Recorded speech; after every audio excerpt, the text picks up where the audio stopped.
اور یہ چیلنجز ساری عمر وہ چیلنج قبول کرتے رہے. انہوں نے چیلنج قبول کیے. 4 بڑے چیلنج تھے. جب دیکھا تو معیشت زبوں حالی کا شکار, پاکستان عالمی دنیا میں ایک تنہائی کا شکار, ملک کے اندر کرپشن اور مافیاز کا راج, اور ادارے زبوں حالی کا شکار, شکست و ریخت کا شکار. یہاں سے سفر شروع کیا. مختصر وقت ہے, یہ طویل سفر ہے, مگر میں وقت کی نزاکت کے مطابق میں اپنے آپ کو بالکل محدود کرنے کی کوشش کروں گا. آپ کو چیزوں کو پرائرٹائز کرنا پڑتا ہے. سب سے پہلی پرائرٹی وار فوٹنگز پر, کیونکہ پاکستان نہایت تیزی سے نیچے جا رہا تھا, معیشت دیوالیہ پن کا شکار تھی, تو سب سے پہلا کام معیشت کو اس سے کام دینا تھا. اور تنقید کی, میں چاہوں تو صرف اس ایک بات پر ہم ایک لمبی ڈیبیٹ کر سکتے ہیں, مگر میں پھر کوشش کروں گا. سر میں ریکویسٹ کروں گا کہ پریزیڈنٹ کی سپیچ کو کنکلوڈ کر لیں. یہ پریزیڈنٹ کی سپیچ سے ہے, اور میں ریفر نہیں کرنا چاہتا یہاں پر جو باتیں ہوئی ہیں. اور میں چاہتا ہوں کہ میرا بلکہ یہ فرض ہے as a leader of the house کہ یہاں جو نکات اٹھائے گئے میں ان کا جواب دوں, کیونکہ اگر ان نکات کا جواب نہیں تو صرف ایک طرف کا نقطہ نظر جاتا ہے. میں غیر ضروری بحث میں نہیں. سر میں چاہ رہا ہوں ان کا آپ جواب دیں, but after we conclude this, because we have to go through a procedure after your conclusion. But all those points were raised during the presidential debate, sir.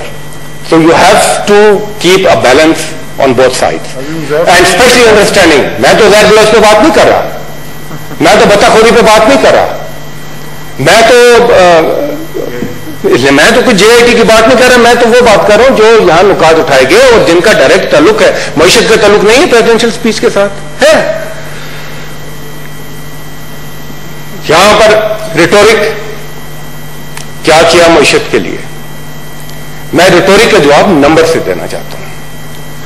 Tax کی بات ہوتی ہے, 17% increase in tax revenue, 134% increase in non tax revenue, 137% increase in F D I. آپ کے لیے ہوئے قرضے 5,000 billion واپس کیے, پاکستان کی معیشت کو سمت دی, امپورٹس میں کمی لائے, ٹیکسز کا بوجھ عوام پر لانے کے بجائے اکنامک اسٹیمولس کو اہمیت دی, ٹیکسز میں کمی کی گئی. کیوں؟ تاکہ جو لوکل انڈسٹری ہے وہ جو ہے اپنے پاؤں پر کھڑا ہو سکے. آسٹیرٹی میئرز لیے گئے. یہاں پر بات کی جاتی ہے عوام کی, آپ اپنا طرز عمل تو دیکھیں.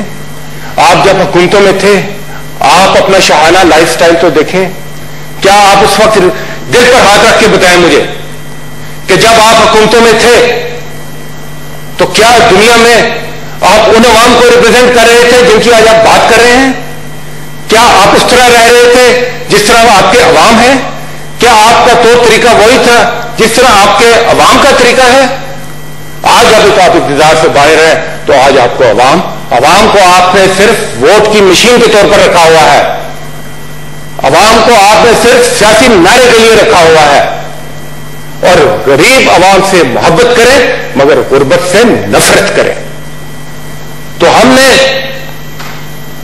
آسٹیرٹی میئرز کی بات جب ہم کرتے ہیں تو یہاں سے اکثر سمائلز آتی ہیں. میں مانتا ہوں یہ اس لیے نہیں کہ اگر آپ آسٹیرٹی کا مظاہرہ کریں گے تو خزانہ بھر جائے گا.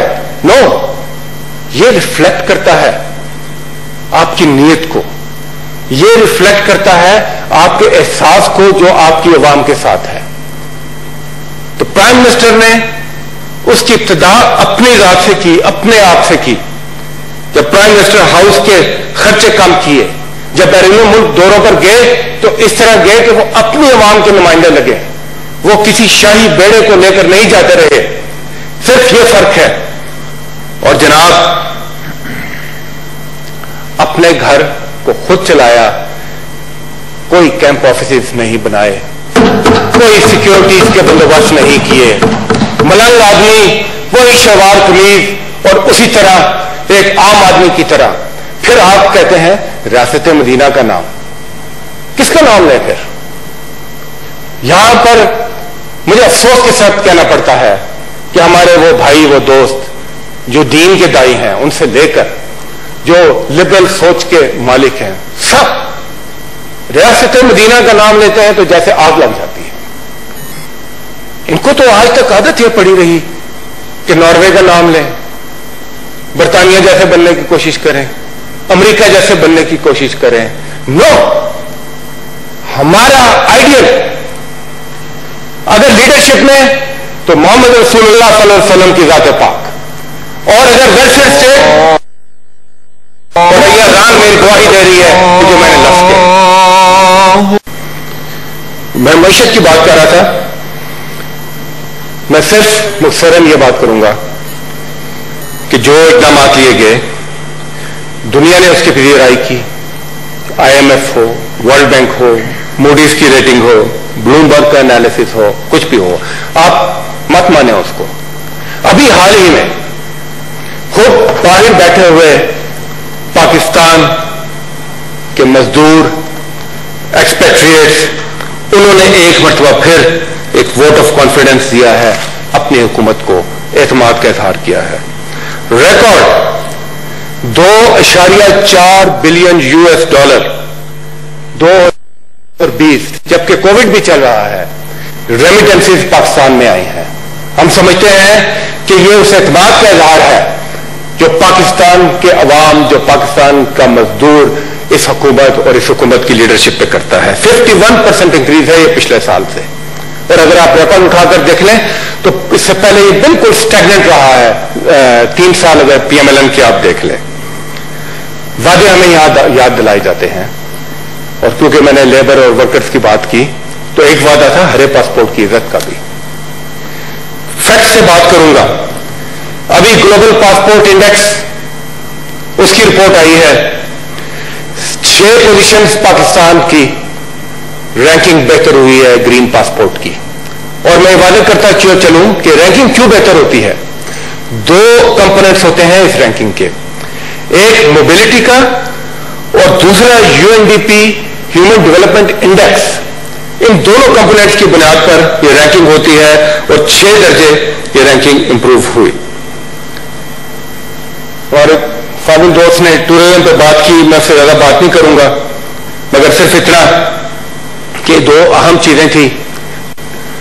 ٹورزم میں فوربس کا انالیسس، 20 ٹاپ ڈیسٹینیشن میں پاکستان انالیسس، ٹریول ریسٹرکشنز میں جو ایڈوائزز میں جو ریلیکسیشن تھی، اور آپ نے دیکھا کہ پرنس ولیم، کیٹ ولیمز ادھر آتی ہیں اور لوگ یہاں پر آتے ہیں، اور پاکستان کا ایک سافٹ اور ایک پیسفل امیج ہے وہ دنیا میں جاتا ہے. سپورٹس کی ایکٹیویٹیز ہوتی ہیں، گراؤنڈز آباد ہوتے ہیں. پھر بات ہوئی، وعدوں کی بات ہوئی، بار بار کہا جاتا ہے نوکریاں اور گھر. ابھی کنسٹرکشن پیکج اناؤنس ہوا، انہی بینچز سے کہا گیا، اور ہمیں کہتے ہیں کہ آپ ماضی کا صیغہ استعمال نہ کریں، اور میری ان سے ریکویسٹ ہے کہ آپ مستقبل کا صیغہ استعمال نہ کریں، کیونکہ آپ کا مستقبل کا صیغہ یہی ہے کہ آپ یہ جو کام کر رہے ہیں یہ نہیں ہوگا، یہ نہیں کر پائیں گے، یہ نہیں کر سکیں گے. ہم بھی ادھر ہیں، آپ بھی ادھر ہیں، ہم آپ کو یہ سب کام کر کے دکھائیں گے. Housing I'll have to take a break for نماز، اس لیے میں کہہ رہا تھا آپ کو کہ اگر آپ کو 10 منٹ. ہاؤسنگ یہ کس کے لیے؟ یہ کوئی سرے محل کی یہاں بات نہیں ہو رہی، یہ بڑے بڑے سیاسی خانوادوں کے گھروں کی بات نہیں ہو رہی، یہ ایکڑوں کی بات نہیں ہو رہی، یہ 5 اور 10 مرلے کے گھروں کی بات ہو رہی ہے. جب پرائم منسٹر ایک شیلٹر لیس آدمی کو دیکھتا ہے، صبح پناہگاہیں شروع ہو جاتی ہیں، اور وہ پاکستان کا عام آدمی جو ساری عمر کرائے کے گھر میں گزار دیتا ہے، اسی امید اور اسی آس کے ساتھ کہ کبھی وہ بھی اپنی چھت کا مالک ہو سکے گا. یہ اسکیم ان کے لیے ہے, آپ کو شاید سمجھ نہ آئے. اور آپ نے جو سبسڈی کی بات کی, وہ سبسڈی اس آدمی کے لیے ہے جو ایک گھر بنانے جا رہا ہے. پہلی دفعہ مارگیج فائنینسنگ کو انٹروڈیوس کیا گیا پاکستان میں. یہ ایک ریولیوشنری سٹیپ ہے.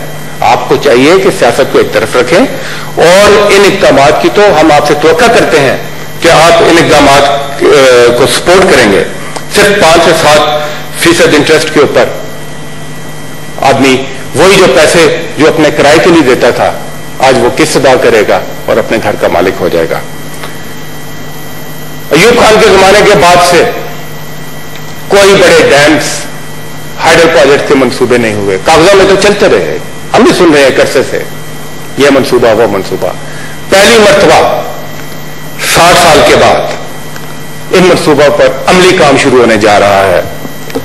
دامیر بھاشا ڈیم 4500 میگا واٹ, اور اس کے اوپر ایک لمبی ڈیبیٹ ہو سکتی ہے کہ صرف اس ایک ڈیم سے کتنے فائدے ہو سکتے ہیں, چاہے وہ زراعت ہو یا معیشت ہو. وہ اس میں ابھی ٹائم نہیں ہے کہ میں اس میں جا سکوں, مگر دامیر بھاشا, کوہالا ڈیم, محمد ڈیم, 3 بڑے ہائیڈل پروجیکٹ. فارن افیئرس میں میں کچھ کلمات ضرور کہنا چاہوں گا اپنی تقریر وائنڈ اپ کرنے سے پہلے.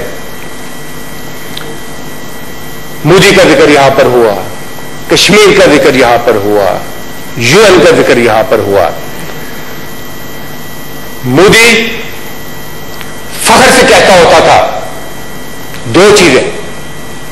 ایک کہ ہم نے پاکستان کو دنیا میں تنہا کر دیا, اور وہ کامیاب تھے اس لیے کہ انہوں نے اس وقت کے حکمرانوں کے ساتھ ذاتی دوستی کی پیڑیاں بڑھائی تھی.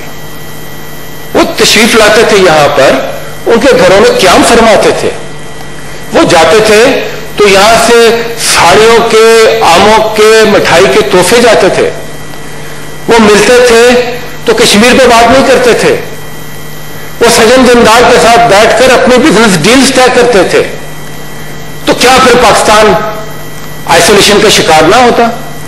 یہ جال بنے جا رہے تھے, اور اس وقت کی قیادت عالمی سطح پر ایک کانفیڈنس کے ساتھ بیٹھ کر بات کرنے کے بجائے پرچی جیب میں لے کر گھومتی رہتی تھی. مگر اللہ از دا بیسٹ پلانر, اور پاکستان کو عمران خان کی صورت میں ایک کیریزمیٹک لیڈر نصیب ہوا. وہ لیڈر جو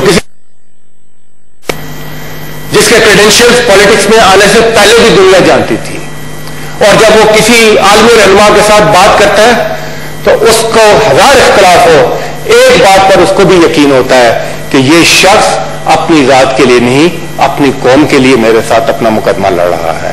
اور یہی اس کی کامیابی کا راز تھا. ہائی پروفائل وزٹس ہوئے, یہاں بھی لوگ آئے, پرائم منسٹر صاحب بھی تشریف لے گئے, مگر جب وہ تشریف لے کر جاتے ہیں تو ان کا استقبال اس مرتبہ مختلف طریقے سے ہوتا ہے.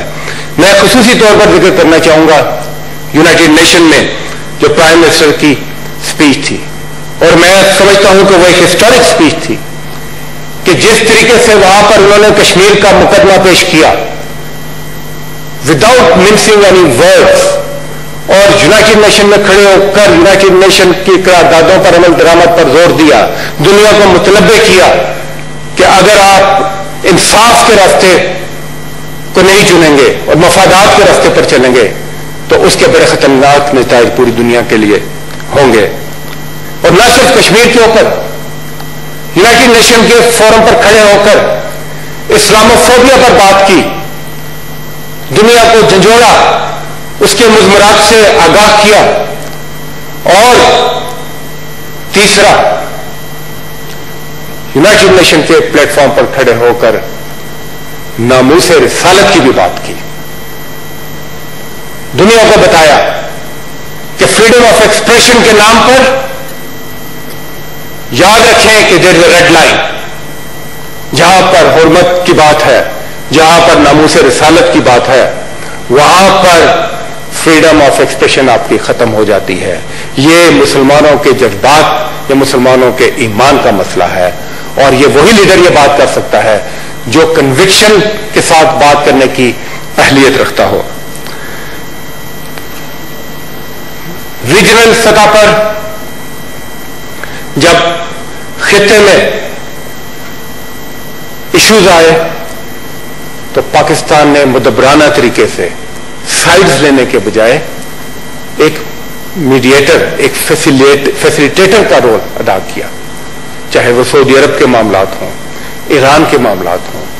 اس سے یہاں پر تناؤ میں بھی کمی آئی، پاکستان کے جو وقار ہے، جو سٹیٹس ہے، اس میں بھی اضافہ ہوا. پاکستان کا جو رول افغان پیس پروسیس کے ساتھ کے سلسلے میں رہا، امریکہ سے لے کر پوری دنیا، خطے کے ممالک سب اس کے معترف ہیں. اور آپ دیکھیں اس رول میں جس مودی کی بات کرتے ہیں، جو سمجھتا ہے کہ اس نے بڑی انویسٹمنٹ کی تھی افغانستان میں، وہ سارے پیس پروسیس سے اس کو اٹھا کر باہر کیا. کون ہے آئسولیٹ آج؟ پاکستان کہ مودی؟ لداخ میں جاتا ہے، وہاں مار پڑتی ہے، کون ہے آئسولیٹ؟ پاکستان کہ مودی؟ ایران کے ساتھ بڑا فخر کے ساتھ کہتا تھا، چابہار کی بات ہوتی تھی، آج کی اخبار آپ نے اٹھا کر دیکھ لے، چابہار ریلوے سے بھی اٹھا کر اس کو باہر کر دیا گیا ہے. کون ہے آئسولیٹ؟ پاکستان کہ مودی؟ آج بھارت کے اندر، کشمیر میں تو جو ہو رہا ہے، آج بھارت کے اندر بھی ایک شکست و ریخت کا عمل جاری ہے. کون ہے آئسولیٹ؟ پاکستان کہ مودی؟ جناب چیئرمین، میں دیکھ رہا ہوں آپ کی طرف، اور سر 5 منٹ اور مجھے صرف دے دیں.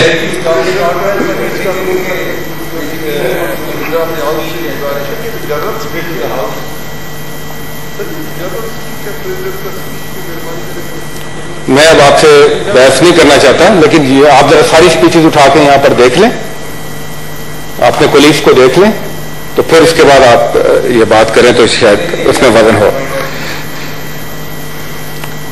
تیسری اہم چیلنج پاکستان کے اندر کا، انسٹیٹیوشنل ریفارمز کا، مافیاز کا، کارٹلز کا، کوئی ٹکر نہیں لیتا تھا. نوٹس سب لیتے تھے اور زبان سے بھی درج عام تھا. کیا ہوتا ہے؟ نوٹس ہوتا ہے، کوئی کمیشن بن جاتا ہے، دفعہ ہو جاتا ہے. نو سر، آپ نے دیکھا کہ اور یہ نوٹس بھی پچھلی حکومتوں کے لیے جاتے ہیں. اس حکومت نے نئی روایت قائم کی. ایشو آیا چینی کا، یہ کوئی پہلی دفعہ تو نہیں آیا، ایوب خان کے زمانے سے یہ سنتے آ رہے ہیں، آتا ہے ختم ہوتا ہے، آتا ختم ہوتا ہے. یہ جن سیاسی خاندانوں کی میں بات کر رہا ہوں، یہ تو چالیے اس چینی کے بزنس کے اوپر رہے ہیں اکراس دا پولیٹیکل ڈیوائڈ. تو اس ایشو کو ایڈریس کیا. کس طرح کیا؟ نوٹس سے بات شروع ہوتی ہے. کیا عام آدمی کو چینی مہنگی مل رہی؟ نو، کوئی شارٹ ٹرم نہیں. شارٹ ٹرم میز اپنی جگہ، مگر کیوں ہوتا ہے ہر دفعہ؟ اس کے اوپر کمیشن بنا، فرینزک انالیسس ہوا، پھر کہا گیا اچھا یہ باتیں ہوگی، ایکشن نہیں ہوگا.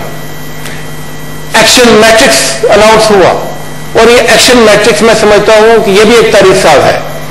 اس میں صرف یہ نہیں کہ اس کو ٹانگ دو، اس کو ٹانگ دو اور معاملہ ختم. نو، جہاں پر پینل ایکشن لینے کی ضرورت ہے وہاں پر پینلائز کریں لوگوں کو. جہاں پر اداروں کی کوتاہی ہے وہاں پر ادارے جواب دہ رہیں گے کہ یہ کیوں ہوئی. جہاں پر سسٹم میں لیکونا ہے، اس سسٹم میں لیکونا جو ہے اس کی نشاندہی اور اس کو کریکٹ کرنے کی بات، تاکہ ہمیشہ کے لیے یہ ایشو ختم ہو. اور اسی طرح مافیا کا ذکر یہاں ہمارے دوستوں نے بھی کیا. یقیناً اب آپ کو سارے مافیا سر اٹھاتے نظر آئیں گے. کیوں؟ ہم نے بھیڑوں کے چھتے میں ہاتھ ڈالا ہے، ہمیں پتا ہے جب تک ان کا کام چلتا رہتا ہے یہ سکون سے بیٹھے رہتے ہیں، مگر جب ان کو کوئی ہاتھ ڈالتا ہے تو یہ اپنے دانت دکھاتے ہیں. یہ دکھائیں دانت اپنے، مگر یہ بھی سن لیں کہ اس مرتبہ ان کا واسطہ جس شخص کے ساتھ ہے اس کا نام عمران خان ہے. وہ کسی بھی قیمت پر چلا جائے گا، مگر اپنے مقصد سے اور ان کو ان کے انجام پر پہنچانے سے کبھی پیچھے نہیں ہٹے گا. آخر میں مختصر کرتے ہوئے ڈیٹیل میں جائے بغیر ڈیجیٹل پاکستان کا صرف نام لوں گا, اس پہ پھر کسی دن بات کریں. احساس پروگرام ایک پوری ڈبیٹ چاہیے اس کے لیے, جو کہ گیم چینجر ہے, اور پہلی مرتبہ کسی حکومت نے, ریاست نے ماں جیسا کردار ادا کیا اپنے ان عوام کے لیے جن کا کوئی پرسان حال نہیں. اور کووڈ, مجھے بڑا دکھ ہوا یہاں پر آج کچھ دوستوں نے جب اٹھ کر بات کی, سب کا ایشو ہے یہ, مگر خدا کے لیے آپ سیاست کریں مگر فیکٹس کے اوپر بات کریں, آپ مس لیڈ نہ کریں اس موضوع کے اوپر. کوئی کہہ رہا کنفیوژن ہے, کوئی کنفیوژن نہیں ہے. پہلے دن سے ایک سٹانس تھا, اور یہ وہ سٹانس تھا. ہوا کیا, جب کووڈ آیا تو سب نے اپنے اینٹیناز, اپنے ٹی وی, اپنے چینل, اپنے اخبار اور اپنے رخ کدھر کیے؟ امریکہ میں کیا ہو رہا ہے, یورپ میں کیا ہو رہا ہے, وہ ہم کیوں نہیں کر رہے. مگر جو کانفیڈنٹ لیڈرشپ ہوتی ہے وہ بیسٹ پریکٹسز سے ضرور سیکھتی ہے, مگر وہ فیصلے اپنے زمینی حقائق, اپنی انوائرمنٹ, اپنے عوام کو دیکھ کر لیتی ہے. پہلے دن عمران خان نے جب وارن کیا تھا دنیا کو کہ کورونا وائرس کے ساتھ ساتھ ہنگر وائرس بھی ہے, یہ ہنگر وائرس کورونا سے زیادہ مہلک ہے, آپ کو جو بھی مینجمنٹ کرنی ہے ان دونوں کو ساتھ رکھ کے, یہ صرف لائف اور لائیولیہڈ کا معاملہ نہیں ہے, یہ ہنگر اور لائف کا بھی معاملہ ہے. آج میں دیکھ رہا تھا یو این کی رپورٹ آئی ہے جولائی 2020 کی ہنگر کے اوپر, آج ساری دنیا وہی بات کر رہی ہے کہ کووڈ کی وجہ سے جو اس وقت اموات اور جو نقصان ہنگر کی وجہ سے ہوگا وہ شاید کووڈ سے بھی زیادہ ہو. تو ہم نے ایک بیلنسڈ اپروچ کے ساتھ لیا, اور ہمارے پاس ٹولز کیا تھے. یہاں پر ہم 18th امینڈمنٹ مچا دیا, آپ نے کہا یہ بات نہیں ہوگی, بات نہیں کرنے دیں گے. ہیلتھ ڈیفالٹ سبجیکٹ ہے. کیا آپ کے پاس انفراسٹرکچر موجود تھا آپ کے صوبوں میں؟ اگر میں دیکھوں پیچھے تو مجھے تو کہیں ایڈز کی وبا کی صورت میں ایڈز نظر آتی ہے, کہیں مجھے ماؤں کی گود میں کتے کاٹے کے بچے بلکتے ہوئے مرتے ہوئے دکھائی دیتے ہیں. اور ان علاقوں میں کہ جہاں کے لیڈر 30 سال حکومتوں میں رہے ہیں, اس ہیلتھ اسٹرکچر کے ساتھ ہم نے اس کمی کو بھی پورا کیا. ہم نے پی پی ای کے حوالے سے بات ہو, وینٹیلیٹرز کے حوالے سے ہو, ٹیسٹنگ کے حوالے سے ہو, لیبارٹریز کے حوالے سے ہو, اور یہاں کہا گیا کہ آئیں بتائیں, روز ہر دوسرے دن بریفنگ ہوتی ہے این سی او سی کی. آپ سننا نہ چاہیں تو اس کا تو کوئی حل نہیں, مگر ہم پھر بھی حاضر ہیں, جہاں آپ کہیں گے آپ کو بتائیں گے. اور آج دنیا معترف ہے کہ پاکستان نے جس خوش سلوکی کے ساتھ اس معاملے کو مینج کیا, آج فلیٹنڈ ہے کرو, آج صورتحال بہتر ہے. آج پاکستان کی حکومت نے جو لاک ڈاؤن کے اسمارٹ لاک ڈاؤن کے اثرات تھے اس سے بھی نپٹا, فوڈ سیکیورٹی مہیا کی, اور اس ملک میں کوئی بھوکا نہیں رہا, کوئی بھوکا نہیں سویا. میں اپنی تقریر یا اپنی اس بات کو اس پہ ختم کرنا چاہتا ہوں کہ میں کل دیکھ رہا تھا ESPN کی ہیڈ لائنز تھی پوری دنیا میں, اسپورٹس چینل ہے, تو مجھے بڑی خوشی ہوئی. فار چینج مجھے یہ ہوئی کہ ایک وقت تھا کہ کبھی ہم پاناما میں کیریکیچرز دیکھتے تھے پاکستانی پرائم منسٹرز کے دنیا کے اخباروں میں, کہیں پر کسی پرائم منسٹر پریزیڈنٹ کو پرسنٹیج کے حوالے سے لکھا جاتا تھا, مگر جو ہیڈ لائن آپ کے میرے پرائم منسٹر کی لگی وہ یہ تھی کہ آئی کے Imran Khan is born to win. میں کہتا ہوں yes, Imran Khan is born to win and Pakistan is bound to succeed انشاءاللہ. بہت بہت شکریہ. Thank you very much. On conclusion of the